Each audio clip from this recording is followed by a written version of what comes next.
The desert winds sweeping through the Holy Land in late 1177 carried something worse than sand. They carried the scent of extinction. 26,000 battle-hardened soldiers poured across the flatlands under the black banners of a sultan who had never tasted defeat. His mission was surgical: wipe a sacred city off the map, erase its walls, scatter its people.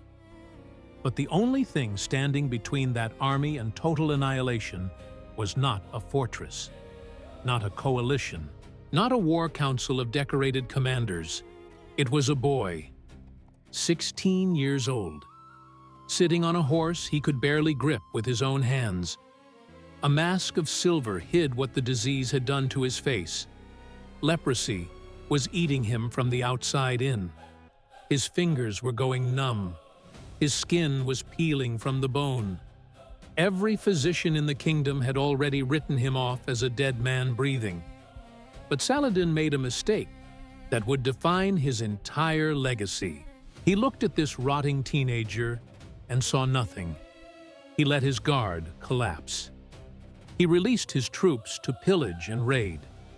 He scattered the most lethal fighting force in the region across miles of open terrain like they were on a vacation. He stopped treating the boy as a threat. And that single moment of arrogance opened a door that no amount of military genius could ever close again. What happened next at the fields of Montgisard doesn't fit neatly into the word battle. Battle implies two sides with a chance. This was a detonation. 500 knights in full armor launched themselves directly into the throat of an empire that outnumbered them 50-1. They didn't win because they had better swords. They didn't win because of some brilliant flanking maneuver drawn up in a tent the night before. They won because the fury pouring out of those 500 men was so savage, so unnatural, so beyond anything a rational soldier could process, that an army of 26,000 professional killers broke apart from the inside. Soldiers trampled each other to death trying to escape.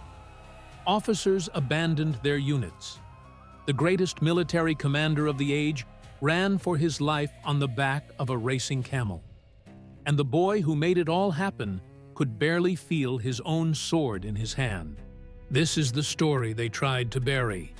A teenager whose body was already surrendering to death turned that death into the most devastating psychological weapon the medieval world had ever seen. He didn't just defeat Saladin. He cracked something inside the man's mind that never fully healed. Before we tear apart every layer of this slaughter, drop a comment and tell me what city and country you're watching from. Hit subscribe and help fuel this project so we can keep dragging these forgotten stories back from the grave. You're watching Ancestral, the best dark history channel in the world. The fruit of Saladin's ambition did not grow overnight. It was cultivated across decades of political maneuvering, assassination, and relentless territorial absorption. By the autumn of 1177, the man had stitched together an empire that most warlords could only hallucinate about. Egypt answered to him. Damascus bowed before him. The fractured emirates of Syria had been swallowed one by one into his expanding throat. He did not conquer through brute savagery alone. He conquered through patience. He waited for his rivals to weaken. He waited for succession crises. He waited for plagues and famines to soften the walls of cities he wanted. Then he walked through the front door and claimed the throne as though destiny had reserved it for him. He was not simply a warrior. He was a geopolitical architect who understood that empires are not built on the battlefield. They are built in the silence between wars. And now that architect had turned his attention to the last remaining obstacle between him and total dominion over the Eastern Mediterranean: the Kingdom of Jerusalem. A thin, fragile strip of Christian territory, clinging to the coastline like a scab on a wound. It had survived for nearly a century through a combination of internal Muslim disunity, European reinforcements, and sheer geographic stubbornness. But those advantages had evaporated. The Muslim world was no longer fractured. It was fused into a single blade, and that blade was pointed directly at the holiest city on earth. 26,000 soldiers assembled under Saladin's command. Let that number settle into your mind for a moment. This was not a raiding party. This was not a border skirmish. This was an extinction-level force designed to erase a kingdom from the surface of the earth. And these were not conscripted farmers clutching sharpened sticks. The core of this army consisted of Mamluk cavalry. Mamluks were human weapons manufactured from childhood. Purchased as slave boys from the steppes of Central Asia, they were fed, trained, beaten, and molded into the most disciplined mounted warriors the medieval world had ever produced.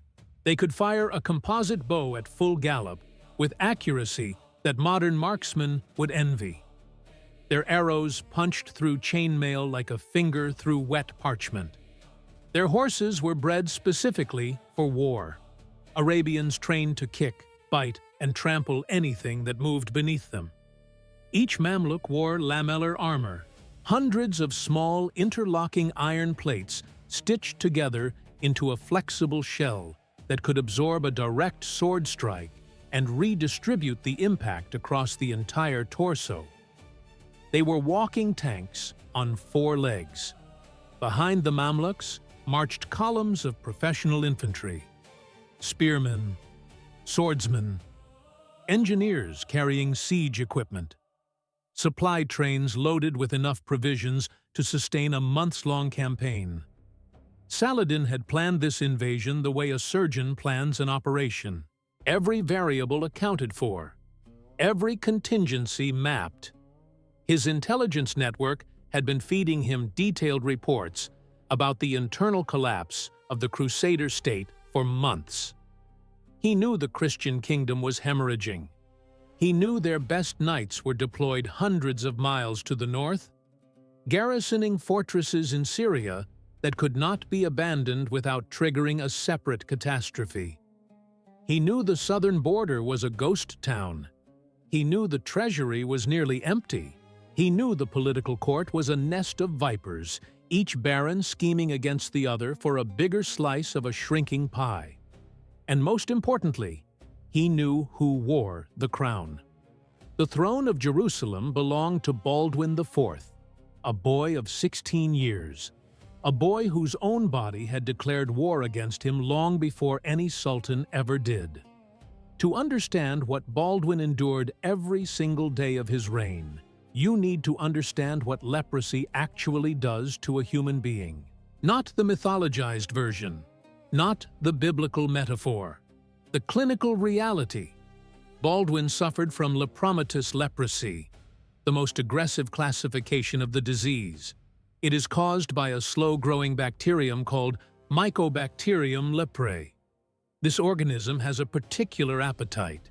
It does not attack the heart. It does not target the brain directly. It hunts nerves. Specifically, it seeks out the peripheral nervous system, the network of sensory wiring that allows a human being to feel heat, cold, pressure, and pain. The bacterium invades Schwann cells. These are the cells responsible for wrapping a protective sheath of myelin around each nerve fiber. Myelin is the insulation that allows electrical signals to travel from your fingertips to your brain at high speed. Mycobacterium leprae methodically strips that insulation away. Without myelin, the nerve signals degrade.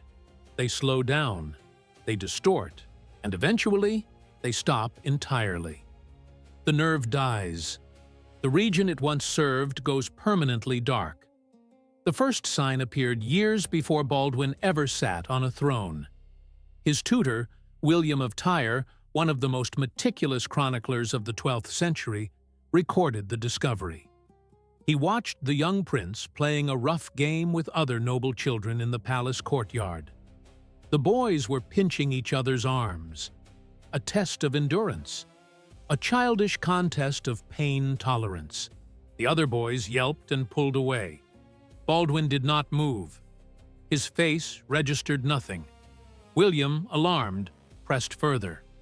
He drove a sharp needle into the flesh of Baldwin's right arm. The boy stared at him with calm, curious eyes. He had felt absolutely nothing. William understood immediately what this meant. He had just watched a death sentence announce itself. By the winter of 1177, the disease had progressed into a stage that would make a modern physician wince. The bacteria had multiplied exponentially within his dermal macrophages. These are the immune cells that are supposed to consume invaders. But Mycobacterium leprae had evolved a grotesque trick. It could survive inside the very cells designed to destroy it. It turned the body's defense system into a breeding ground. The macrophages swelled with bacterial colonies. They clustered beneath the skin and erupted outward as hard, disfiguring nodules. Baldwin's face was no longer recognizable as the face of a boy. His features thickened grotesquely. His brow ridge swelled. His earlobes distended. The cartilage inside his nose began to dissolve, collapsing the bridge inward.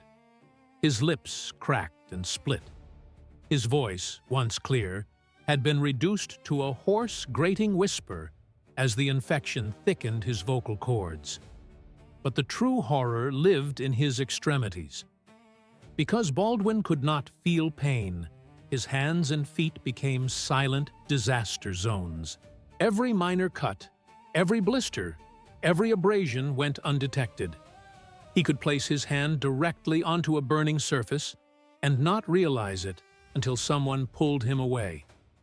These micro-injuries accumulated relentlessly. Without pain to signal damage, there was no instinct to protect the wound. Infection burrowed deep into the tissue. His immune system, already overwhelmed by the leprosy itself, launched desperate inflammatory responses that did more harm than good. The bone tissue in his fingers and toes began to resorb. His own skeleton was cannibalizing itself. His digits shortened. They curled inward.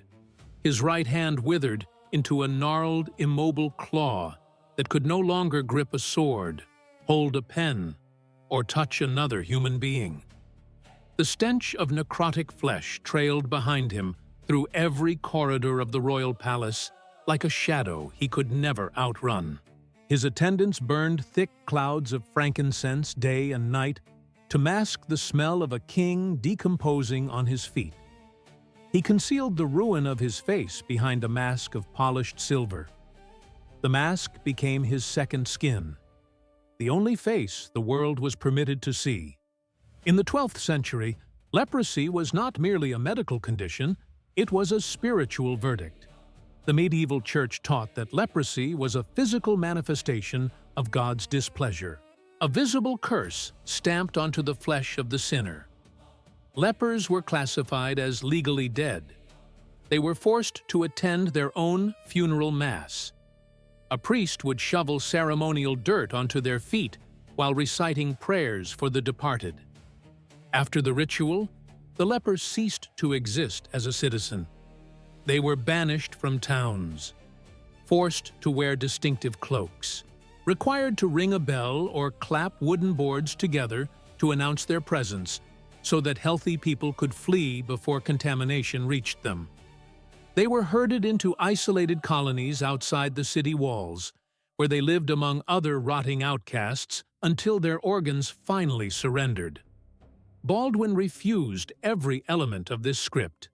He rejected the theology of shame. He rejected the social architecture of exile. He understood the biological mechanics of his disease with a clarity that bordered on ruthless self-awareness. He knew he would never hold a woman's hand without disgust crossing her face. He knew he would never father a child. He knew he would never grow old. He knew that every baron in his court was already measuring the throne for themselves, waiting for the moment his lungs filled with fluid and his heart stopped beating. He absorbed all of it. The physical agony, the social isolation, the political treachery. He took that mountain of suffering and compressed it into something unbreakable inside his chest. He was the anointed guardian of the Holy Sepulchre, the sworn protector of the most sacred ground in Christendom. No bacterium was going to strip that title from him, and no sultan on earth was going to take his city while he still had air in his lungs. He adapted his body to the demands of war with a discipline that would humble most professional athletes. He learned to control a war horse using only the pressure of his knees. His legs became his steering mechanism, his balance point, his anchor in the saddle. His left hand, still partially functional, gripped the reins. His right arm, withered and dead, hung at his side like a broken branch. He strapped plates of armor directly over his ulcerated skin. Every movement caused the metal edges to drag across open sores. Every trot of the horse sent friction grinding into raw, weeping tissue beneath his tunic. Blood soaked through his bandages within minutes of mounting. He accepted it. He welcomed it. Because the pain meant the nerves in that region were still partially alive. The pain meant he was not yet finished. When Saladin's invasion force crossed the southern frontier near Gaza, the Christian court in Jerusalem erupted into chaos. The military situation was catastrophic. The bulk of the kingdom's fighting strength was stationed in the north, hundreds of miles away, holding defensive positions against secondary threats that could not be abandoned. The southern approaches to Jerusalem stood practically naked. A skeleton garrison, a handful of local militias, nothing that could slow down 26,000 professional soldiers for more than an afternoon. The senior barons convened an emergency council. Their recommendation was unanimous and predictable. Seal the gates of Jerusalem. Man the walls. Stockpile food and water. Send desperate messages to Europe begging for reinforcements. Wait. Pray. Hope that Saladin would grow bored or overextended before the walls crumbled. It was the safe option, the rational option, the option that every military textbook in history would endorse. Baldwin rejected it with the cold finality of a man who had already accepted his own death. He was not interested in dying behind walls. He was not interested in a slow siege that would let Saladin systematically dismantle his kingdom village by village while he watched from a tower. He ordered his personal armor brought to his chambers. He summoned the Knights Templar from their commandery. He pulled together every available mounted knight within reach of the capital. The result was a force so small it bordered on absurd. Roughly 500 heavy cavalry, a scattering of infantry, against an army that outnumbered them by a factor that made the mathematics almost comical. He rode out of Jerusalem under the cover of darkness. His emaciated frame swayed with each stride of his war horse. His silver mask caught the moonlight. Behind him, 500 knights followed in grim silence. They understood the numbers. They understood what they were riding toward. But they followed anyway, because the boy on the horse in front of them had something no healthy king in Christendom possessed. He had absolutely nothing left to lose. Baldwin drove his small column south along the coastal road toward the fortress city of Ascalon. His objective was to place himself directly in the path of the invasion before Saladin could reach Jerusalem. It was a move of pure aggression disguised as desperation. He arrived at Ascalon's heavy gates just hours before the leading edge of Saladin's force materialized on the southern horizon like a dark stain spreading across the earth. The trap closed instantly. Saladin detached a portion of his army to encircle the walls of Ascalon. He surveyed the fortifications. He received reports confirming that the Leper King was inside with his pathetic handful of knights. He did the arithmetic. 500 men behind stone walls. 26,000 outside. He held every strategic advantage imaginable. Numerical superiority. Supply superiority. Time. The initiative. He could have starved them out in weeks without losing a single soldier. And this is the precise moment where brilliance collapses under the weight of its own certainty. Saladin had spent over a decade waging war against cautious, predictable enemies. Crusader lords who fought by the book, generals who retreated when outnumbered, politicians who negotiated when cornered. He had internalized a model of his enemy that was based entirely on rational self-preservation. He looked at the 500 men trapped behind those walls. He looked at the 16-year-old boy whose flesh was literally falling off his bones. And he made a judgment that felt like genius at the time. They were irrelevant. They were a footnote. They were already dead. He gave the order that would define his greatest humiliation. He released his army. He authorized the full dispersal of 26,000 soldiers across the Judean countryside. Mamluks rode out in every direction to raid undefended villages. Infantry columns marched toward wealthy estates loaded with plunder. Engineers began dismantling agricultural infrastructure. Granaries burned. Orchestrate charred. Livestock was seized. Prisoners were roped together in long, stumbling lines. The disciplined war machine that had crossed the Sinai in perfect formation dissolved into a sprawling, chaotic mob of looters spread across miles of open terrain. Officers lost contact with their subordinate units. The rigid chain of command fractured into dozens of independent raiding parties, each chasing their own score. Saladin himself remained near the baggage train with his personal guard, supremely confident that the campaign was already decided. He was a colossus who had stopped watching the ground beneath his own feet. Before we witness the catastrophic price of that arrogance, we need to pause.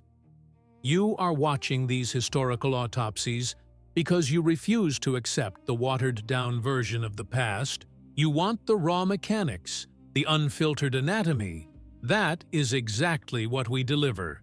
And if you want to go deeper, look below this video and join the lineage. This is our channel membership. When you join, you are not just clicking a button. You are stepping into the inner circle.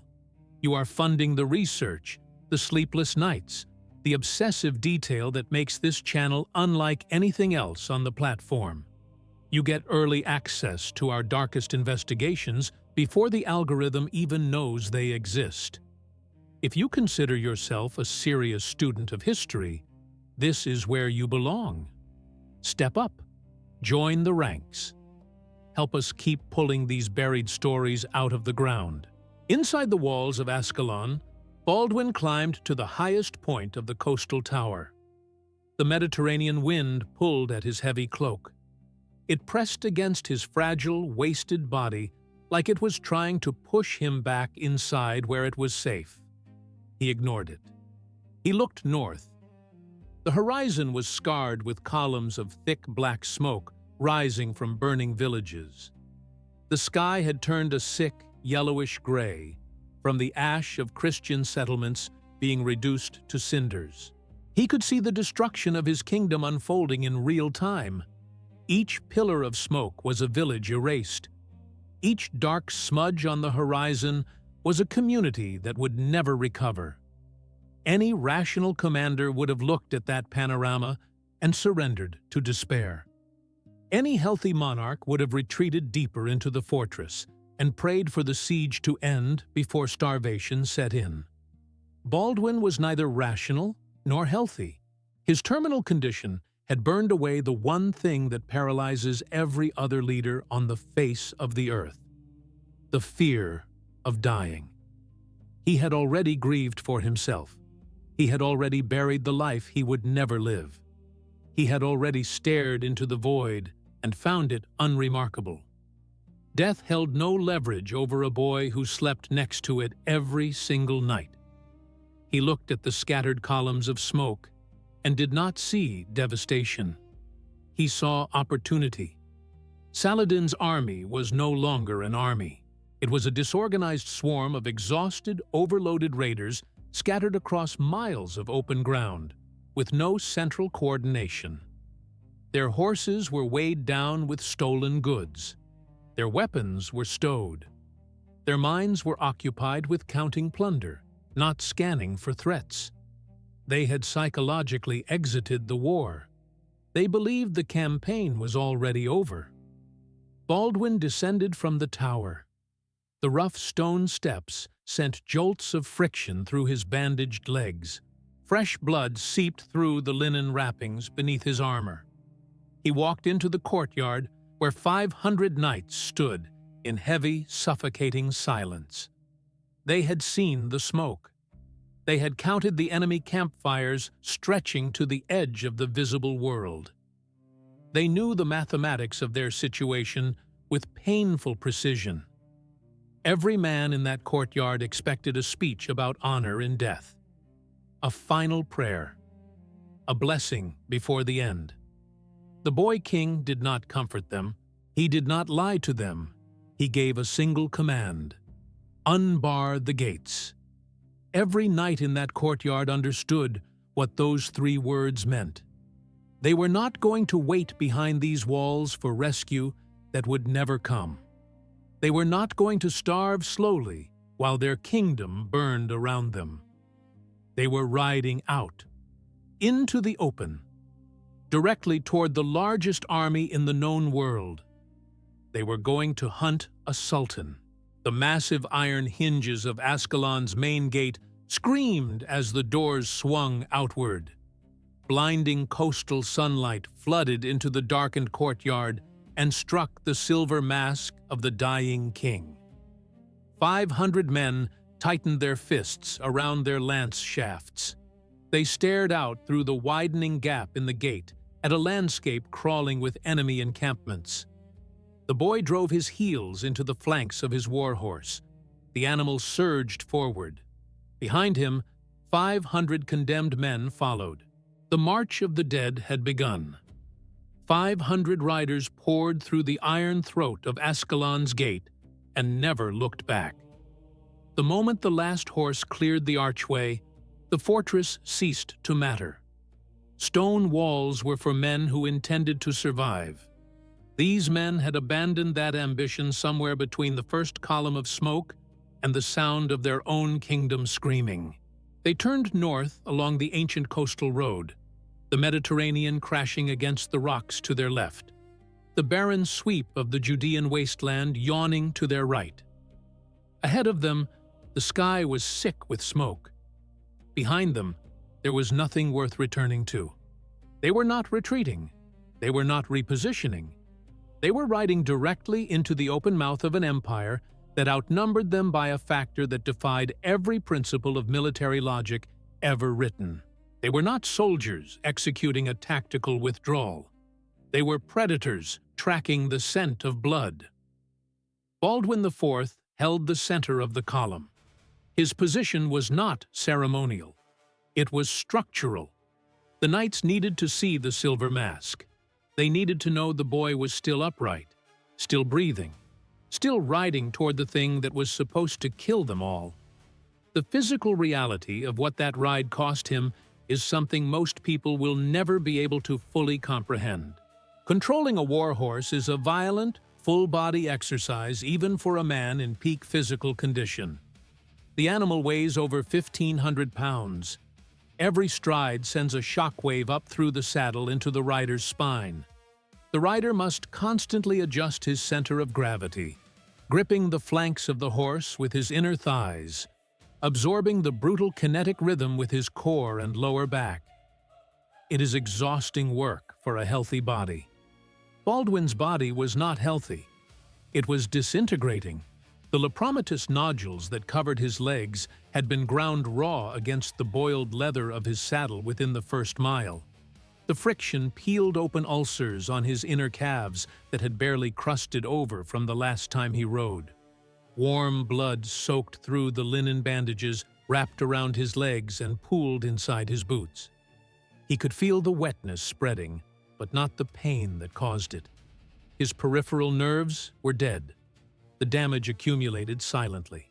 His right arm hung at his side like a piece of discarded rope. The fingers had fused together months ago, curled inward by the progressive absorption of bone tissue, locked into a permanent claw that could not grip a weapon, a shield, or the reins of his own horse. He had solved this problem the way he solved every problem his disease threw at him. He adapted. He lashed the heavy leather reins to his left forearm with strips of cloth. He steered the massive animal entirely through the pressure of his knees. Left knee for right turns, right knee for left. Both knees squeezed together to slow. A release of pressure to accelerate. He had turned his own crippled body into a navigational instrument through sheer repetition and an absolute refusal to be governed by his limitations. The silver mask hid everything. The collapsed nose, the thickened, cracking skin, the swollen brow. Behind that polished surface, a 16-year-old boy stared forward with the fixed, unblinking focus of someone who had already settled every account with death and found the transaction unremarkable. Riding beside the king was a figure whose presence transformed the nature of the entire enterprise. The Bishop of Bethlehem carried a relic that no Crusader army would willingly march without. It was a fragment of the true cross, a piece of wood encased in gold and studded with jewels, mounted on a heavy staff that required both arms to hold steady on horseback. To a modern observer, it was an ornate religious artifact. To the 500 men riding behind it, it was something far more dangerous. They did not view it as a symbol. They did not interpret it as a metaphor for divine support. They believed, with the absolute cellular certainty that only medieval faith could produce, that this object was a direct physical connection to God. They believed the wood contained the literal blood of Jesus Christ. They believed that riding behind it made them instruments of divine violence. This was not morale. This was not inspiration. This was a psychological metamorphosis.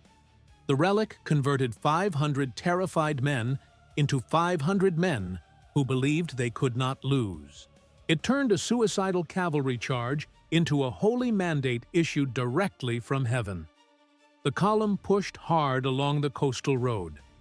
They did not stop. They did not rest. They bypassed the smoldering ruins of Ramla without slowing. The town had already been gutted. What remained was a skeleton of charred timber and collapsed stone walls. The roads leading north were littered with the bodies of Christian civilians, men, women, children. The Ayyubid raiding parties had swept through like a brush fire, stripping the corpses of anything valuable and leaving them to bloat in the autumn heat. Flies clouded the air in thick, humming curtains. The knights rode through the carnage in absolute silence. Not one man spoke. Not one man stopped to dismount and offer a prayer over the dead. They absorbed the horror. They let it sink into their chests. Every rotting body they passed was another log thrown onto a fire that was already burning beyond control inside them. They were not grieving. They were compressing. Every image of slaughtered innocence tightened the coil of rage inside them by another turn. They were building pressure. They were converting sorrow into velocity.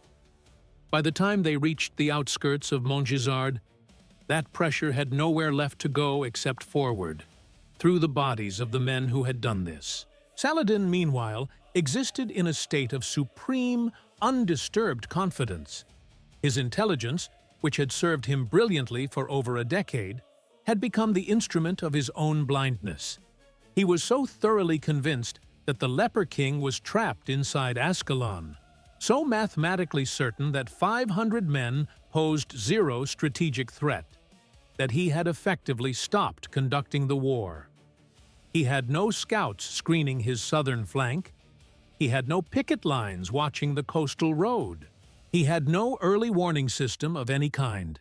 His 26,000 soldiers were dispersed across miles of Judean countryside in dozens of independent raiding parties with no centralized communication.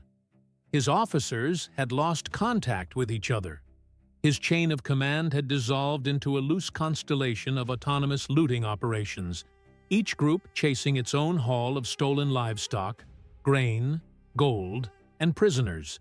The army that had crossed the Sinai in perfect disciplined formation now resembled a swarm of locusts with no queen. Saladin himself was moving his personal retinue and baggage train toward a natural choke point near the hill of Montgisard, close to the crossing of the Nar-Rubin River. The terrain here conspired against him with almost poetic cruelty.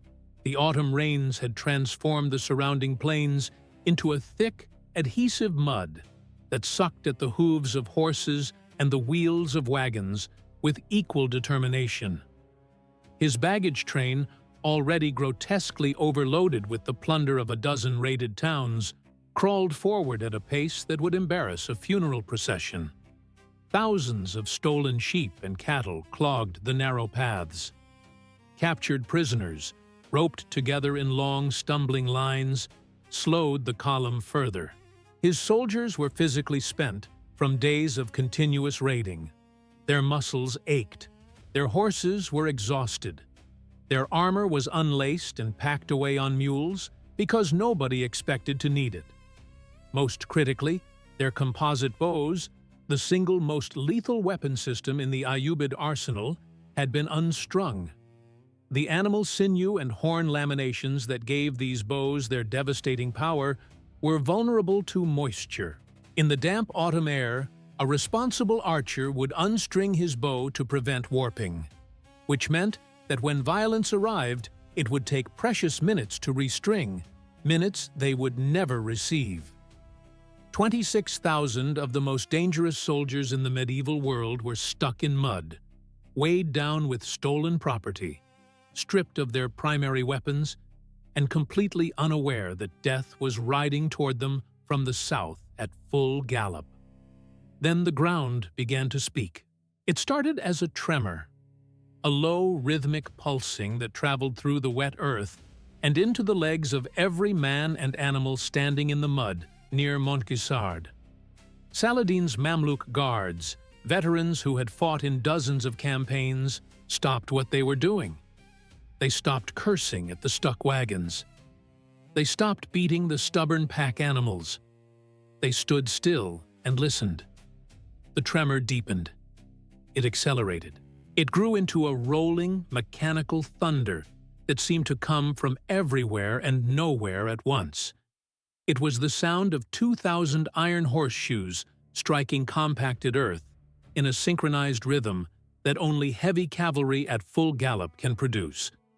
It was a sound that every soldier in the medieval world had been trained to recognize. And every soldier in the medieval world had been trained to fear.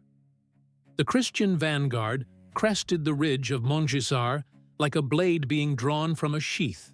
The afternoon sun, which had been hiding behind a low ceiling of gray clouds, broke through at precisely the wrong moment for every Muslim soldier on that plain.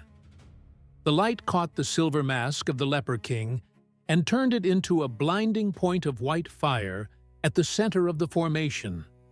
It caught the gold casing of the true cross and set it ablaze.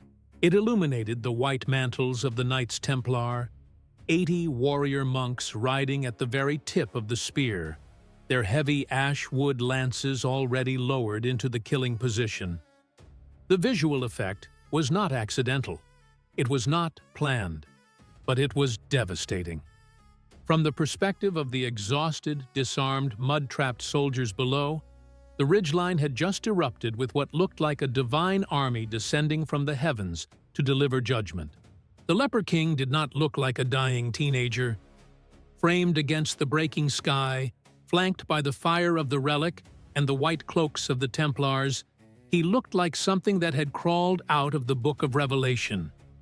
Baldwin halted the formation at the crest. The horses stamped and snorted, jets of hot breath pluming in the cold air. He looked down at the catastrophe below him. He saw everything. He saw the unstrung bows. He saw the infantry mired in mud up to their shins. He saw the tangled mess of livestock and baggage wagons blocking every avenue of movement. He saw officers shouting at soldiers who were not listening. He saw the fatal, irreversible tactical flaw that Saladin's arrogance had gifted him. The greatest army in the eastern Mediterranean had been caught with its throat completely exposed. The king could not dismount to pray. His body would not survive the process of climbing back into the saddle. The effort of swinging his wasted legs over the horse's back and pulling himself up by one functional arm would cost time and energy he did not have. He signaled to the bishop of Bethlehem. The bishop dismounted and planted the base of the true cross into the mud. Baldwin leaned forward over the neck of his horse. His rotting torso screamed in silent protest as the motion compressed the ulcerated tissue beneath his armor. He lowered his silver mask until it touched the sacred wood. He prayed. The words that came out of his mouth were barely recognizable as human speech. His vocal cords, thickened and scarred by the bacterial invasion, produced a rasping, guttural whisper that sounded more like a death rattle than a prayer. He asked for one thing: the strength to deliver an execution. He lifted his head. He straightened his spine. He looked at his 500 men. And he gave the order. Charge. The 80 Knights Templar at the front of the formation were the first to move. These were not ordinary soldiers. They were warrior monks bound by a monastic rule so severe it governed every aspect of their existence, from what they ate to how they cut their hair. Their rule explicitly forbade retreat unless outnumbered by at least 3 to 1. Today, the ratio was closer to 50 to 1. The rule did not account for such numbers because the men who wrote it never imagined anyone would be insane enough to charge at those odds. The Templars did not hesitate. They lowered their 12-foot ash-wood lances into the couched position, locked them tight against their bodies, and drove their spurs into the flanks of their destriers. The war horses, bred and trained specifically for this single violent purpose, exploded forward. What followed was not a battle in any conventional sense of the word. A medieval heavy cavalry charge at full gallop is a physics problem disguised as warfare. 500 armored men, each wearing between 60 and 80 pounds of chainmail and plate, mounted on war horses carrying another 40 pounds of their own barding, moving at approximately 30 miles per hour. The combined mass of this formation functioning as a single projectile exceeded 15 tons. The kinetic energy concentrated at the tip of each lance was sufficient to punch through layered armor and continue through the body of the man behind it. The sound alone was a weapon. The thunder of 2,000 hooves at full gallop, amplified by the hard, wet ground, produced a wall of noise that overwhelmed the auditory processing of anyone standing in its path. The vibration traveled through the mud and into the bones of every soldier on that plain. The Templar lance tips struck the leading edge of Saladin's disorganized mass at full velocity. Ashwood shafts exploded on impact, driving iron points through lamellar armor, through the bodies beneath, and out the other side. War horses, 1,500 pounds of muscle and iron shoes, plowed into human beings at speed and simply erased them. Men were not knocked down. They were destroyed, crushed into the mud so thoroughly that their bodies were unrecoverable. The Crusader formation did not slow down to engage in individual combat. That was not the objective. The objective was penetration, maximum depth, maximum trauma. They drove through the human wall like a fist through wet paper and kept going. When the lances shattered, the knights drew their broadswords. Heavy, single-handed blades designed not for fencing, but for butchery. They swung downward from the height of their saddles into the heads and shoulders of men who could not fight back. They severed arms. They split skulls through iron helmets. They carved open torsos with single diagonal cuts that no field surgeon could repair. Panic is not an emotion. It is a biological event. It is a cascading neurological failure that begins in the amygdala and spreads through a population faster than any physical contagion. When the front ranks of Saladin's army disintegrated under the impact of the charge, the men immediately behind them did not see a tactical setback. They saw annihilation. They saw their comrades reduced to pulp in the space of a heartbeat. They realized their bows were unstrung. They realized their swords were packed on mules that were now stampeding in the opposite direction. They realized their officers were nowhere to be found. They looked up through the chaos and saw the impossible. The silver mask of the Leper King, still upright, still advancing, still cutting through their ranks like a specter that could not be killed. The survival instinct seized their nervous systems and overrode every shred of training, loyalty, and discipline they possessed. They turned, they ran, and in running, they killed more of their own men than the Crusaders ever could. Thousands of Ayyubid soldiers, stampeding in blind terror through knee-deep mud, trampled their own brothers into the ground. Men who fell were crushed under the boots and hooves of the men behind them. The mud swallowed them. Screaming soldiers drowned in 6 inches of water and filth because the weight of fleeing bodies pressed them down and held them there. The flooded banks of the Nahar Ruben became a death trap.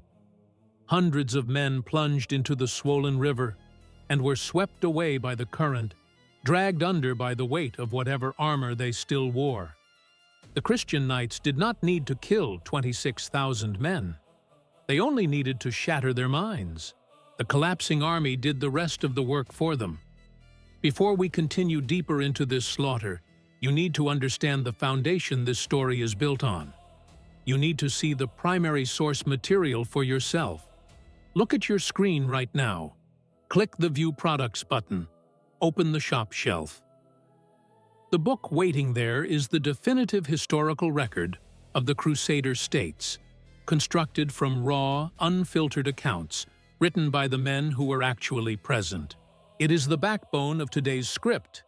You need to own it to fully understand the mechanics of this era. And while you are there, explore the rest of the shelf. There are other deep research volumes and curated artifacts waiting to complete your dark history collection. Browse the vault. Secure your pieces. The massacre at Montgisard did not end when the initial charge broke the army's spine. It continued for hours. The Templars, their white mantles now soaked from collar to hem in dark, thickening blood, hunted the fleeing Mamluks across the muddy plain with the systematic patience of wolves running down wounded deer. They drove them against the swollen riverbanks where there was no escape. They cornered them in ravines. They slaughtered them until the lactic acid buildup in their sword arms made it physically impossible to lift their blades for another stroke. When their swords became too dull to cut and too heavy to swing, they did not stop. They used the iron-shod hooves of their war horses as the final instrument of execution, riding over the bodies of men too exhausted or wounded to crawl out of the way. The killing continued until the sun bled out below the western horizon and the plain went dark. Saladin, the architect of an empire that had united the Muslim world for the first time in generations, watched the total destruction of everything he had built unfold around him in real time. His personal bodyguard, 1,000 elite Mamluks identifiable by the yellow silk surcoats they wore over their chainmail, threw themselves into the path of the advancing Crusaders. They did not charge with any expectation of victory. They charged to die. Their only objective was to purchase their sultan a handful of seconds to escape. They bought those seconds with their bodies. They were annihilated almost to a man. While their blood soaked into the mud of Montgisard, Saladin stripped off his gilded armor. He abandoned his war chest. He abandoned his banners. He mounted a racing camel, an animal bred for speed over endurance, and he fled south into the freezing desert rain. He rode through the Sinai for days. Around him, the shattered remnants of what had been the most powerful military force in the region staggered through the wasteland in small, broken groups, starving, dehydrated, stripped of weapons, armor, pride, and the illusion of invincibility that had carried them across the border weeks earlier. Barely 10% of the original force survived to reach Egyptian soil. Baldwin IV sat motionless on his exhausted horse in the center of a field that no longer resembled a landscape. It resembled an abattoir. The mud was not brown anymore. It was a dark, uniform red-black, saturated with the blood of thousands of men. Broken weapons jutted from the earth at random angles. The bodies of men and horses lay in tangled heaps that stretched in every direction as far as the fading light allowed him to see. He had done the impossible. He had taken 500 men and broken an army of 26,000. He had shattered the myth that Saladin could not be beaten. He had saved Jerusalem. He had executed the most devastating cavalry charge the 12th century would ever witness. But the adrenaline drained from his body the way it always did, and the biology reasserted itself with the indifference of a tide coming in. His bandages had turned black with dried blood. His ulcerated legs throbbed with a distant, muffled ache that was less pain and more the memory of where pain used to live before the nerves went silent. His right hand, strapped uselessly to his side, had swollen further during the ride. The sword that had carved a corridor of death through the heart of an empire could not cut the bacteria multiplying inside his own bloodstream. He had won the most spectacular battle of his generation, and he was still dying. Every second that passed carried him closer to the grave that leprosy had been digging for him since childhood. He had saved his kingdom today, but his kingdom could not save him. Not tomorrow. Not ever. Saladin limped back into Damascus a different man. The Sultan, who had crossed the Sinai with 26,000 soldiers, returned with a column of starving ghosts. The winter rains had turned the desert retreat into a prolonged nightmare. His soldiers abandoned the stolen gold that had cost them their formation and nearly their empire.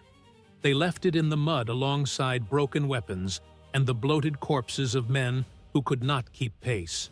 They slaughtered their own war horses for meat when the supply wagons ran empty. They knelt beside filthy puddles and drank brown water that tasted like dirt and iron because the alternative was dying of thirst in a desert they had crossed in triumph just weeks earlier. The greatest military force in the Eastern Mediterranean had been reduced to a staggering procession of humiliated survivors who flinched at loud noises. When Saladin reached his palace, he did not rage. He did not execute the officers who had failed to maintain discipline during the dispersal. He did not shatter furniture or scream accusations at his advisors.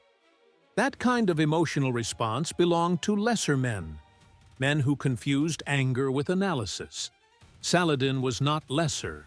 He sealed himself inside his private chambers and conducted something far more dangerous than a tantrum. He conducted an autopsy. He dissected the disaster at Montgisard with the same methodical precision he had once used to dismantle the Fatimid Caliphate. He traced every failure back to its root. He identified the exact moment the campaign turned from certain victory to total annihilation. And every thread led to the same source: his own ego. He had looked at a dying boy behind a stone wall and decided the boy was finished. He had allowed 26,000 professional soldiers to abandon their discipline and scatter across the countryside like a mob of opportunistic thieves. He had violated the most fundamental principle of warfare, a principle he himself had taught to his own officers for years. Never assume your enemy is defeated until you are standing on his corpse. The arrogance that had swelled inside him during the march through the Judean countryside evaporated completely. In its place grew something far more formidable. Respect. Cold, grudging, absolute respect for the 16-year-old boy whose rotting body had produced the most devastating military humiliation of Saladin's career. He rebuilt his shattered army from the ground up. He purged the complacency that had infected his officer corps like a disease of its own. He redesigned his logistics networks. He imposed new protocols for maintaining formation discipline during extended campaigns. He retrained his cavalry in rapid redeployment tactics. And he carried a new truth inside his chest that would govern every military decision he made for the rest of his life. A dying man with nothing to lose is the most dangerous organism on any battlefield. You do not dismiss him. You do not calculate around him. You destroy him completely, or you do not engage him at all. Baldwin, meanwhile, had no time for reflection. He did not have the luxury of sitting in a palace analyzing his victory. His body would not permit it.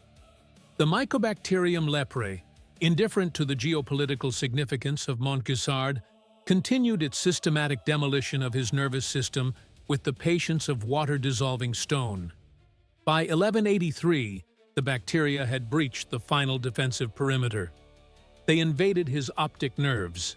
The myelin sheaths that protected the delicate neural pathways connecting his eyes to his brain were stripped away with the same ruthless efficiency that had destroyed the sensation in his hands years earlier. A thick, milky tissue began to cloud his corneas. The world blurred. Then it dimmed. Then it disappeared entirely. Baldwin IV, the king who had spotted Saladin's fatal tactical error from the top of a coastal tower, went completely blind. The disease did not stop at his eyes. It continued its march through his skeleton with mechanical inevitability. The structural bone tissue in his legs, already weakened by years of undetected microfractures and chronic infection, resorbed into his own bloodstream. His legs became incapable of supporting his weight. Walking became impossible. Standing became impossible. The same progressive destruction consumed what remained of his arms. His left hand, the last functional limb he possessed, the hand that had gripped the reins at Montgisard, curled inward and locked. He could no longer hold a cup. He could no longer lift a spoon to his own mouth. He could no longer sign a royal decree. The king, who had shattered an empire from the back of a war horse, now governed his kingdom from a rigid wooden bed, fed by attendants, dressed by servants, read to by scribes. His body had become a prison so complete that the stone walls of his palace were redundant. But the infection had not touched his mind. That was the cruelest detail of all. Lepromatous leprosy does not cross the blood-brain barrier. It does not attack cognitive function. It does not erode intelligence, memory, or strategic reasoning. Baldwin's mind remained as sharp, as analytical, as ferociously disciplined as it had been the day he rode out of Ascalon. He was a brilliant military commander sealed inside a corpse that was still technically breathing. He could analyze every threat to his kingdom with perfect clarity.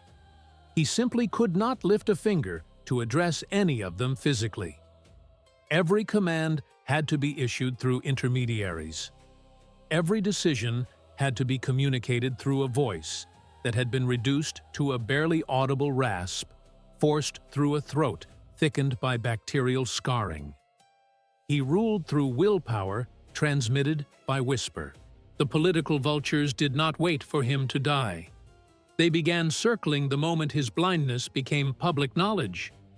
The noble court of Jerusalem, that collection of ambitious, land-hungry barons who had never possessed a fraction of Baldwin's courage, smelled weakness the way hyenas smell blood. They did not care about the strategic defense of the kingdom. They did not care about the Muslim army rebuilding itself across the border. They cared about the crown. They cared about who would wear it when the boy finally stopped breathing. The succession crisis that Baldwin had spent his entire reign trying to prevent erupted into the open like an abscess. His sister Sibylla married a French nobleman named Guy de Lusignan. On the surface, Guy appeared to be a reasonable candidate for future kingship. He was handsome, he was wealthy, he came from a respected European family. He possessed the social graces required to navigate a royal court. But Baldwin saw through the polished exterior with the X-ray vision of a man who had spent his entire life surrounded by people who wanted something from him. Guy de Lusignan was a politician costumed as a warrior. He lacked strategic depth. He lacked the instinct for when to strike and when to hold. He lacked the fundamental quality that had allowed Baldwin to ride into the teeth of 26,000 soldiers and emerge victorious.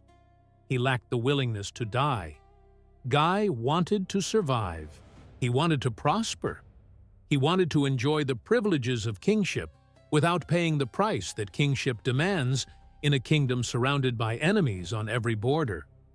Baldwin recognized this deficit immediately and despised him for it.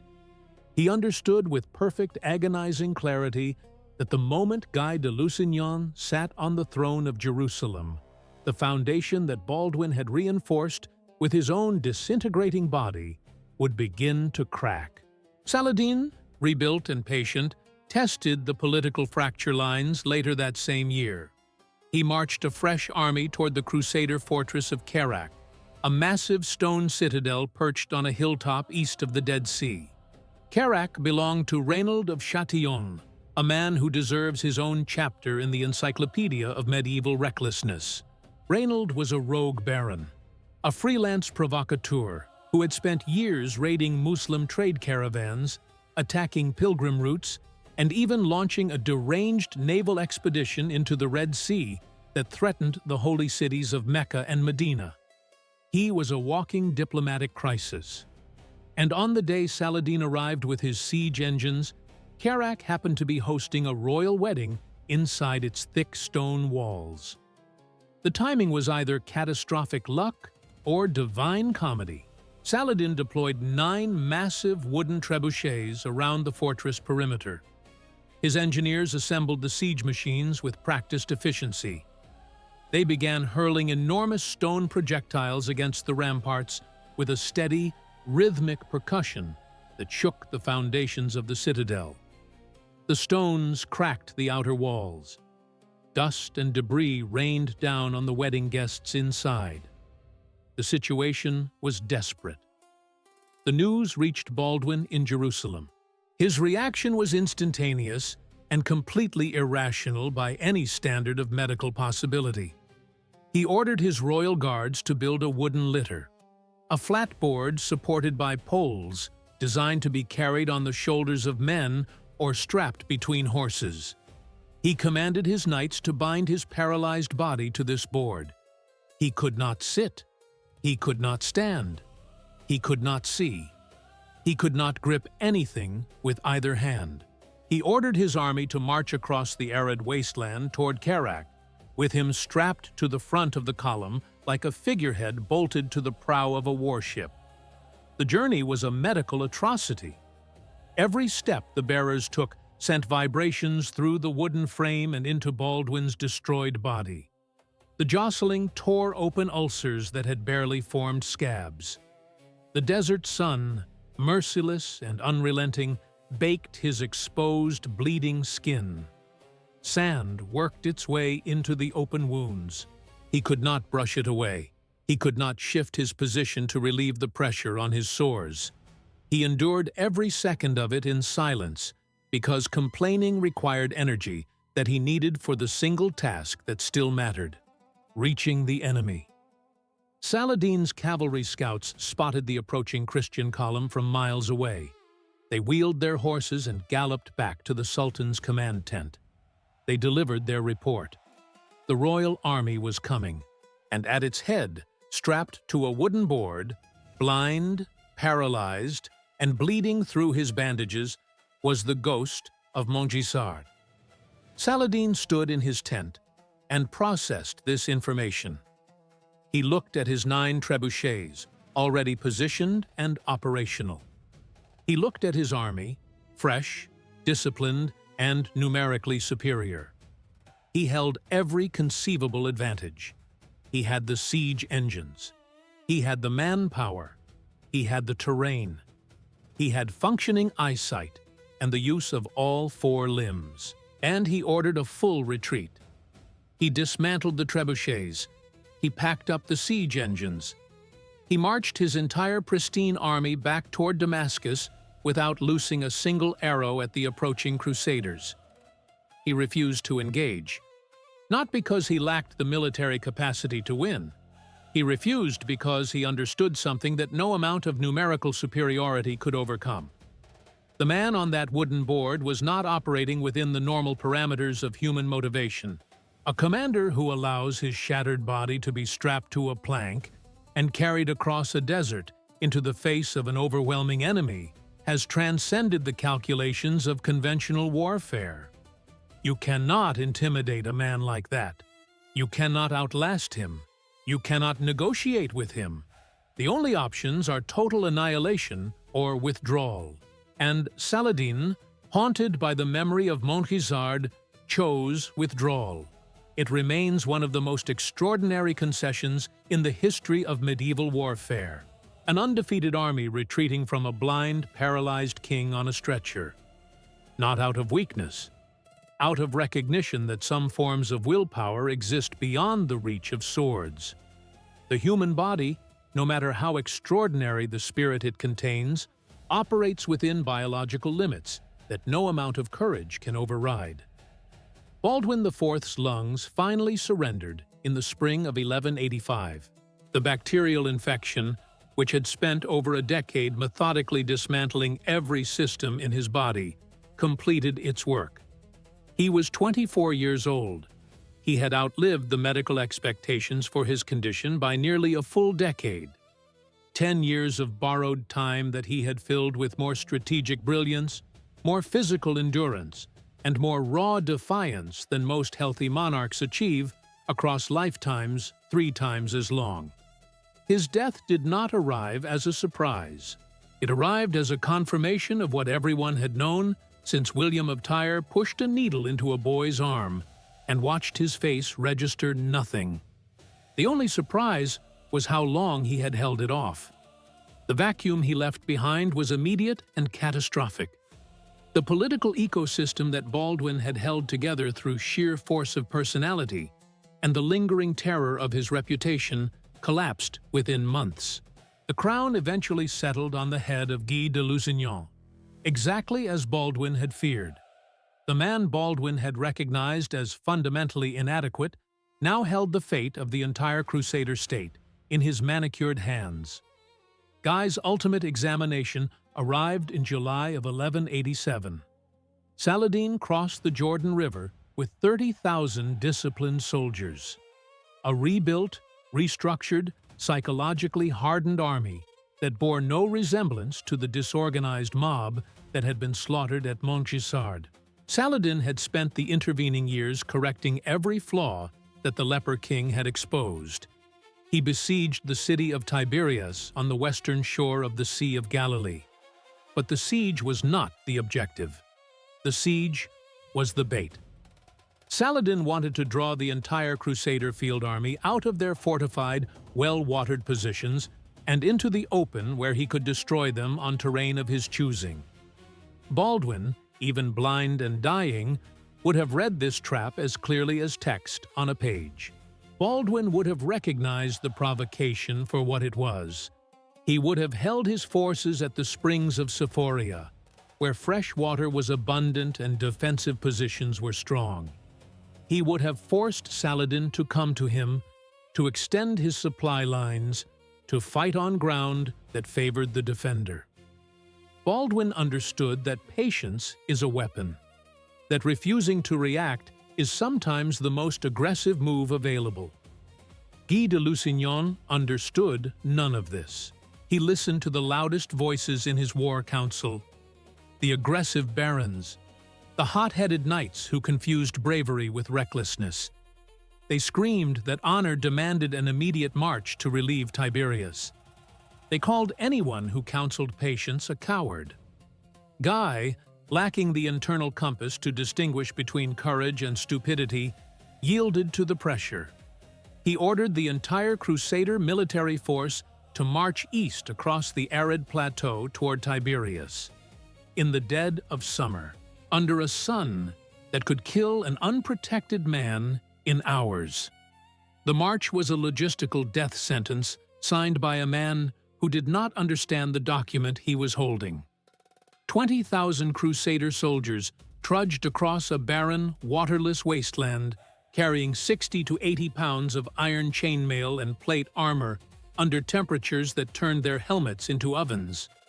The supply wagons carried a fraction of the water required to sustain an army of that size across that distance. The reserves ran dry before midday.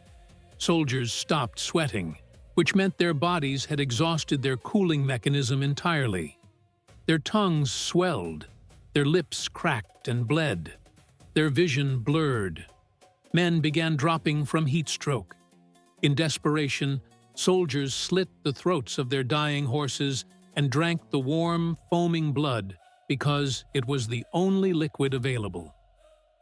Saladin waited at the twin volcanic peaks known as the Horns of Hattin. He controlled the only fresh water source in the entire region. He had chosen this ground deliberately, the way a chess grandmaster chooses the square where the trap closes. He deployed his light cavalry in rotating waves to harass the Crusader flanks with arrows, never engaging closely enough to risk a countercharge, but maintaining constant pressure that prevented the Christians from resting or reorganizing. He ordered his infantry to ignite the dry desert brush upwind of the Crusader column. Thick black smoke rolled across the plateau and engulfed the dying army. The wind drove ash and embers directly into their faces. Their eyes burned, their throats closed. They could not see. They could not breathe. They could not drink. It was Montgisard reflected in a dark mirror. Every element that had destroyed Saladin's army 10 years earlier, the exhaustion, the disorganization, the psychological collapse, was now being applied to the Crusaders with surgical precision. Except this time, Saladin held every card. The Battle of Hattin was not a battle. It was a controlled demolition. The Crusader infantry, maddened by thirst and choking on smoke, broke their defensive formation and charged blindly toward the distant glimmer of the lake. Saladin's cavalry cut them apart in the open ground. The mounted knights fought with the desperate fury of men who knew they were already dead, but their horses collapsed beneath them, legs buckling from dehydration. Knights in full armor crashed to the ground and could not stand back up. They dropped their broadswords because their cramping hands could no longer maintain a grip. They surrendered on their knees in the dust, begging for water that would not come. The Crusader army, the entire military strength of the Kingdom of Jerusalem, was annihilated in a single afternoon. Saladin ordered his red silk command tent erected on the blood-soaked battlefield. His guards dragged the captured King Guy and the rogue Baron Renaud of Chatillon before the Sultan. Both men were filthy, sunburned, trembling, and barely conscious from dehydration. Saladin studied them for a long moment. Then he lifted a golden chalice filled with iced rose water, a luxury that must have seemed like a hallucination to men who had been drinking horse blood hours earlier, and handed it to Guy. The king drank in deep, shaking gulps. Then he passed the cup to Renaud. Saladin stopped him with a single word. In the ancient Arab tradition of hospitality, offering food or drink to a prisoner was a sacred guarantee of safety. The act created an unbreakable bond of protection. Saladin had extended that protection to Guy. He had not extended it to Reynold. The distinction was deliberate and final. Saladin drew his curved sword from its scabbard. He swung the blade in a single, powerful arc and severed Reynold's arm at the shoulder joint. Guards seized the screaming baron, dragged him outside the tent, and separated his head from his body in the sand.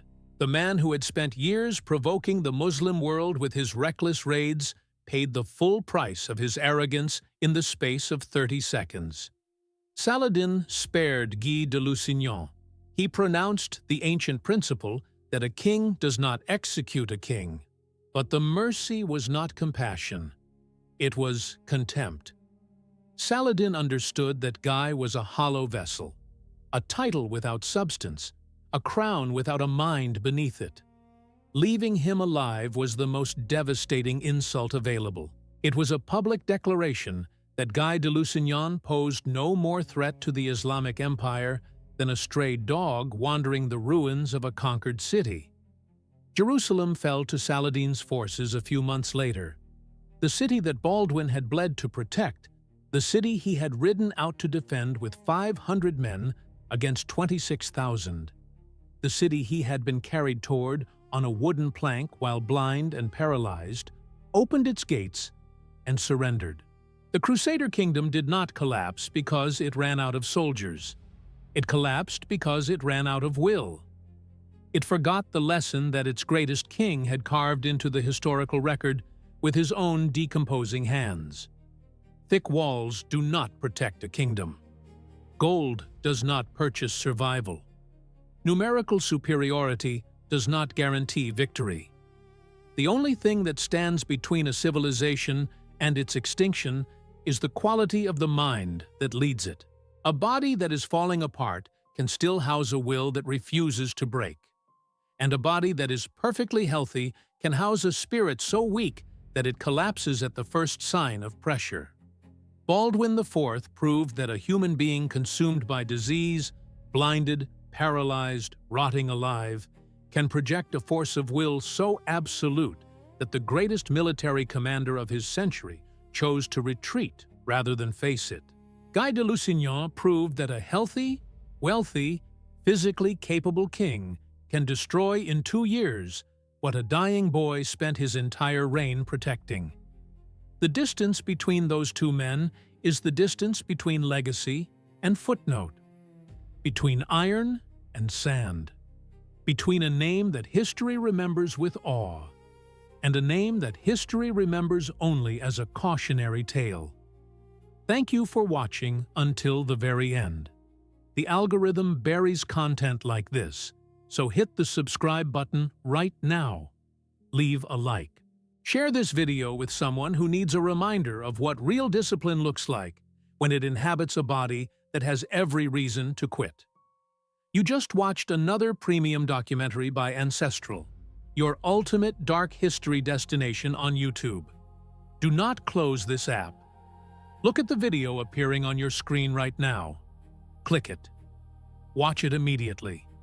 Consider it your next mandatory step in the descent. I will see you there.